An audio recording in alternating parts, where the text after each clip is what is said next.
नमस्कार मित्रांनो, मी पूजा from Pooja cake house आणि पूजा केक हाऊसमध्ये आपलं मनःपूर्वक स्वागत आहे.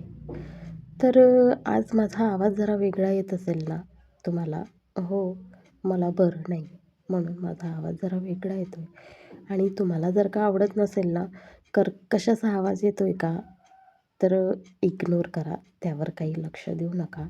आपल्या चॅनलवर मी केकचे व्हिडिओ घेऊन येत असते, ज्यामध्ये तुम्हाला केक आयसिंगपासून डिझाईनपर्यंत सगळं या चॅनलवर दिसणार आहे. तर मला बरं नव्हतं आणि नेमकेच मी घरची सगळी कामं आवरून घेतली होती आणि मला त्याच वेळेस बेकरीमधून कॉल आला की मॅडम आम्हाला पेस्ट्रीज पाहिजे.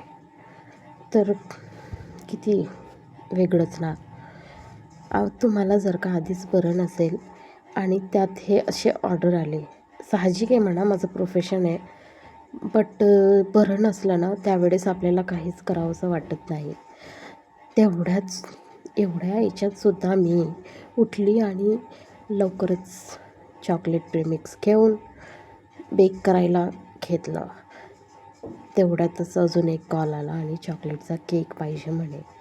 तर मी पेस्ट्रीचं आणि चॉकलेट केकचं एकत्र बेक करायला ठेवलं आणि असं या पद्धतीने शिजवून घेतलं. बेक करून घेतलं. ही बेकिंगची भाषा थोडं आहे ना, मला विसरल्यासारखं होते. शिजवून घेतलं, काय शिजवून घेतलं? अरे बेक करून घेतलं. तर केकसुद्धा मी बेक करून घेतला आणि त्याचे 3 लेयर करून घेतले. आणि तुम्हाला माहिती आहे का, मला अर्जंट ऑर्डर असली ना तर मी केक कसा थंड करते तुम्हाला माहिती करायचं आहे ना, नेक्स्ट व्हिडिओमध्ये नक्की दाखवेन. ओके. तर ह्या पद्धतीने फिनिशिंग करून घेतली. मला वाटलं गडबडीचं काम आहे, माझे केकची फिनिशिंग खराब होईल, पर नाही, बट नाही, चांगली झाली. आणि हे चॉकलेट गनाश मी त्यावरच स्प्रेड करून घेतलं. आणि हो, तुम्हाला चॉकलेट गनाशची रेसिपी हवी असेल तर कमेंट करून नक्की सांगा. आणि तुम्ही कमेंट करून नक्की सांगितलं जरी नाही ना, तरीसुद्धा आपल्या चॅनलवर चॉकलेट गनाशची रेसिपी लवकरच येणार आहे.